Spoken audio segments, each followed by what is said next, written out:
comedian Ian Lockwood is on the show today, comedy pop star. I'm excited.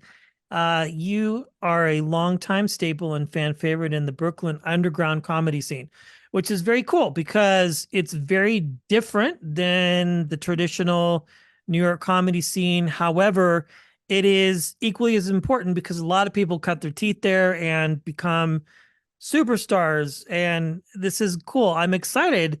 That was one of the things that interested me when your publicist came to me about talking to you, because I've talked to so many other comedians, but I think this is a niche. I wouldn't even say niche. This is a very important part of the comedy scene in New York. So Ian, thank you for your time.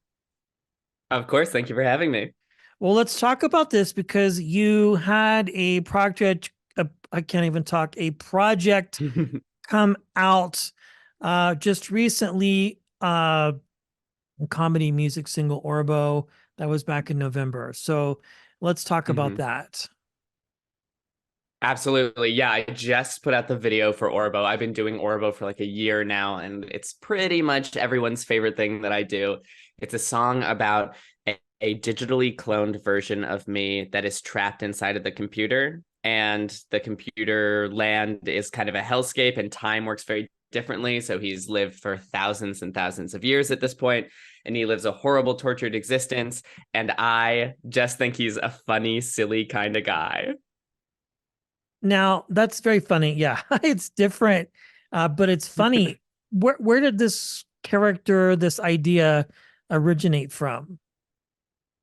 Honestly, I've been doing some reflecting on it and talking about it, and I've come to realize it completely stems from my own fear of death, uh, which That's is funny. always a funny start to a comedy bit, right? I had been thinking, AI is obviously in the news. I had watched some media that dealt with this idea, and my greatest fear is probably like being held against my will, torture stuff. I love a gory Halloween horror movie, but like a movie with torture, I cover my eyes. I hate it. So this kind of came out of me thinking, wouldn't it be horrible to be stuck living forever? Uh, Paired to and a lot of the time my songs come out of like a horrifying, terrible idea paired with a really fun pop track. So that's how this came about. Interesting. I think that's so fascinating. So let's look back a little bit and talk Mm-hmm. about your career as a comic because it is comedy, but it's different. Like when you started out, how did you know which direction you wanted to go as far as your style of comedy, or was this always naturally part of your personality? So when I started, I wasn't a musical comedian. Actually, I started straight ahead doing stand up and improv as well. I did improv when I was a kid. I did stand up when I was like 16 years old, but didn't get serious about it for a while. And I always just had too much I wanted to do, is the answer. I wanted to perform these things, but I wanted to write and I wanted to make crazy projects. So that led me into improv, sketch, stand up in New York City, starting at like the UCB. I actually took classes at UCB in Los Angeles when I was a kid. And then I got a little frustrated actually with their system because people love UCB. It's a brand name for good reason. They're fantastic over there, but there aren't a lot of opportunities to get up on their stage. Uh, Really? they the they actually closed and reopened, so it might be completely different right now. But when I was going in like 2014, there were like 10,000 students, and they all Wow. wanted to be on stage. It was highly competitive, but beyond that, it was random. There would be like a day of auditions for the improv teams, and just was based on who did well that day. It's just so hard to get an opportunity in a sea of people like that. And I always wanted to be on stage. I didn't want to keep practicing. I wanted to work it out in front of people. So a friend of mine ended up pointing me to the Annoyance Theater in New York, which was in Brooklyn, and that got me involved with the Brooklyn scene, which gets a little zanier, a little wackier, and really felt fulfilling to me because I wanted to do weird, crazy projects and show them to people with blood packets and horrible messes of. One time I One time I poured an entire cold can of chicken noodle soup on my friend's head while she did the same thing to me. That was a fun show. Yeah, no, I think that's cool. I mean, it's an art form no matter how you slice it, right? Like that's really what it Hmm. is. Because it's not, and if you went back and listened to all my interviews of every comic I've ever spoken to, and I was going back because I have a point here, I promise. I was reorganizing my YouTube channel because I'm really trying to get that part of the brand going. Like 120 Hmm. comedians or more, and half are from LA, half of them are from New York. And I was doing this in preparation for my conversation with you, interestingly enough, because I find what you do, comedy is that, but it's different, but it's funny. There's an audience for it, right? So it just Hmm. doesn't have to be vanilla or chocolate, so to speak. It can be spumoni, I guess, would be the way some people have described it, because it's still entertaining to audiences, right? People seek it out. And Hmm. I find what you say about UCB so interesting. I'm not shitting on them, but I have heard that before, in the sense of like everybody wants to go there because everybody's gone there who's anybody. Hmm. But so I want to ask, it's not just taking classes and performing, then you have to, do you do a student produced show at all, or is that even like hard to get at?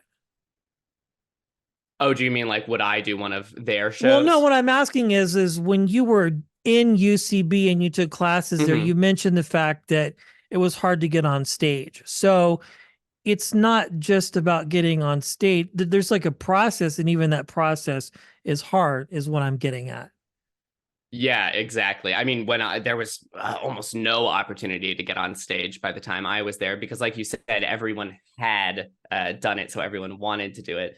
If I had some advice for young people who are just looking to get started, I would say maybe don't go to the biggest, most popular place. It's really, yeah, I mean, it's great to have structure, but the people who you're looking up to probably did those places when they were tiny little punk DIY spaces and they made it cool. And that's why it's huge now. I'm not saying don't take classes at the It's UCB. become more of Actually, a thing than anything else, right? Than an yeah, opportunity to exactly. perform. And their training is top notch, I have to say. It was a fantastic experience. But like, so go take classes over there, or my favorite comedy theater to take classes at is called the Brooklyn Comedy Collective in Williamsburg. Do something like that, but then also just like put up weird stuff in bar basements, make stuff with your friends. That I think has honestly a little bit more potential and it's more fun. So if you had to start today, because how long have you been doing this? For a while, right? If you like count when I was a teenager or in college, sure. But I'll say I'm young. I'll say I've been doing this for 8 years. Okay. Well, that's a while. Even I like to count the time before. So now in the age of social media and Mm-hmm. TikTok and Instagram and YouTube, there's like really no reason to not get any kind of distribution of your material, right? Because you can just put it Mm-hmm. anywhere. Absolutely. I feel like Gen Z kids are so much better at this than me, though. They understand how to do it naturally. And I see a lot of millennial comics struggle to figure out not how to post things, but what the cadence is. Like the kids have this cadence, they built it. It's hard to match them. They're smart and they know when you can't do it. Yeah, no, I agree with you. Even me, I'm just like, it's hard, right? Because gone are the days of sitting around waiting for the phone to ring for someone to discover Mm-hmm. you.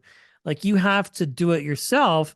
And it's interesting, like this whole TikTok boom of crowd work has become a thing now, and is Mm-hmm. getting people discovered in ways even like getting plucked out of obscurity, because like Mm-hmm. you've worked hard at what you've done. I've gone back and I've looked at all the things that you've done that's accessible on the internet, and you're a very talented individual. So Thank you. absolutely, it's very true. Like obviously you wouldn't be having the publicist that you do promoting you to do stuff because you've measured some level of success, right? So let's talk about the underground scene. So you discover this and you Mm-hmm. find this is a place for you. How did you lean Mhm. into that and maximize the opportunities? Well, the first thing that happened was a little bit traumatic. So I took these classes and put up amazing fun stuff with my friends at this theater called The Annoyance New York. There's still a Chicago outpost. But after a couple of years of doing that, unfortunately, because of some funding issues, some liquor license issues, that theater just went away. And all of a sudden, this huge community of people who loved doing stuff together, it was a complete no man's land. There was or I shouldn't say no man's land. Everyone was there. It was a wild west. It was like, where are we going to do our shows? What kind of stuff are we going to do? Where do we do it? And so it was already there was already a huge culture in Brooklyn of doing things in bar basements and tiny theaters and all these weird little venues. But then I think that group kind of got unleashed there, and it became sort of a fun, crazy scavenger hunt. So that is, yeah, it gets wild. So that's sort of the big difference between the Brooklyn, whatever you want to call it, underground scene, alt scene. There's never a perfect name for it, and the Manhattan club comedy scene is there isn't a club structure. Um, if people listening don't know about the club structure, the clubs offer like a certain amount of structure. They have auditions sometimes. They Yeah. promote people from within. They'll try you out on shows. If you do a good job, they'll put you on bigger shows. So there is like a framework, and in at least in New York City, over in Brooklyn, there's a lot less of that. It's just about like putting up wild stuff and seeing what sticks. So it's interesting. So if somebody were looking to do what you do, even just traditional stand up, would that be Mm-hmm. like the best place to start where there's not the structure of maybe you start out as a door person or you start barking outside selling tickets and trying to get people to come because your world is just so wildly different. Yeah, I mean, I think it's actually different strokes for different folks. I'd say if you're listening to this and your dream is like, I want to be just like John Mulaney, I want to be just like Seinfeld, I want to do stand up comedy, then and I want it to be like my heroes, then I would say go to Manhattan if you're in New York and like figure out what the deal is at all those clubs, and it'll probably be a great fit and you'll have a great time. I think if you want to do things that are like less traditional, less structured, less straight ahead stand up comedy, there are definitely great Manhattan venues for that, but you'll find a good community in Brooklyn. That's very cool. So, for you, having done all this and having the success you've had, like what do you find to be validating for you as a creative? Like, where do you find the most validation? Is it in performing? Is it from your peers? Where does that come from? I think there's nothing like performing for a big audience. I know that's not that interesting of an answer, but it's true. No, that's Um, great. it's all of this prep work. I like writing, I like making these things, but that is the work of it. I think I'm at a point now of doing this long enough that I get on a stage, I completely black out. I don't need my brain at that point. I am just doing it in my body. Sometimes I'll use my brain to like look at the crowd and be like, oh, they're liking that, do more of that. Oh, that person's cracking up, I'm going to focus on them. But like it's certainly still work, but it's so free to just like feel good on the stage and let loose. I love it. So, like, out of all the things that you've done, where was a moment for you, or was there a moment for you where you solidified in yourself and in your mind, like this is definitely what I'm meant to be doing? That's a really good question. I think it was probably so I started doing musical comedy. Like I had always had the skills and I wrote a funny little song every once in a while for a show, but I started doing it really seriously uh with like 3 4 years ago, and that felt right and it was getting great reception. I think I noticed that aspiring comedians listening, the biggest thing you need is a point of view. You need Yeah. your own point of view, um, your own style, maybe, but your own point of view, definitely, because otherwise anyone could say it. I can go to Chat GPT and say, write me a stand up set. Uh, and honestly, I bet people are doing that. But um, I wasn't gonna say anything, but yeah, isn't it's it? very Probably like, works. yeah, I would venture to say there are people that are doing that. I think they are, but I think you might be able to tell by it having less of a personal point of view.